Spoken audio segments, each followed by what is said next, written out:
What's up with the G20? In 2023, the G20 summit took place in New Delhi, India in September 2023. The theme of India's G20 presidency was Vasudhaiva Kutumbakam. It signifies one earth, one family, one future. This was said to be attended by the likes of US President Joseph Biden, UK PM Rishi Sunak, French President Emmanuel Macron and more. It was a 2-day summit bringing together leaders to address pressing issues.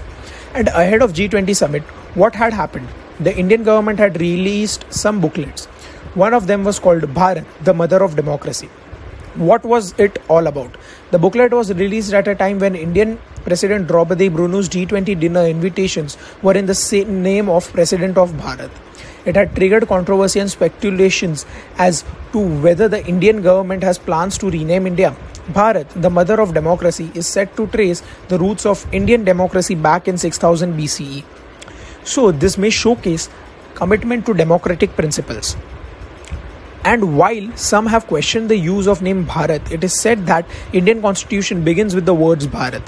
The Vedas, which are considered the world's oldest compositions, are said to mention them like Sabha, Assembly of Elders, Samiti, Assembly of Common People, Sansad, Parliament. These early writings seem to reveal that the idea of governance by the people for the people is said to have been ingrained in the country's culture for a while.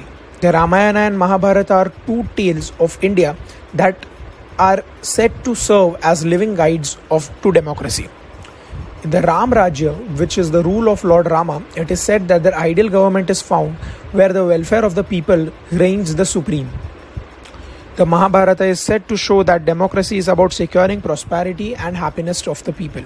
Jainism and Buddhism are said to have been born on Indian soil and are said to have contributed significantly to the spread of democratic values. Principles of coexistence, tolerance, having open discussions and inclusivity are said to be at the core of these philosophies. The book also mentions figures like Megasthenes, Ashoka and Shivaji.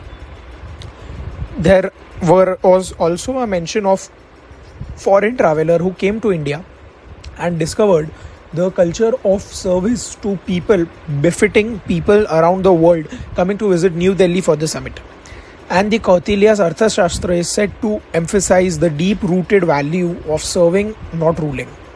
The Vijayanagara Empire in South India is said to stand as a testament to democratic principle, global trade linkages and more. The book also talks about establishing a parliamentary system which has lower house and a upper house. The book mentions 17 peaceful transfers of power through general elections, over 400 state elections and countless local self-government elections. It also mentions principles like the collective rule of the people, having the people's leader, no person being superior to another, the power to choose and change and more.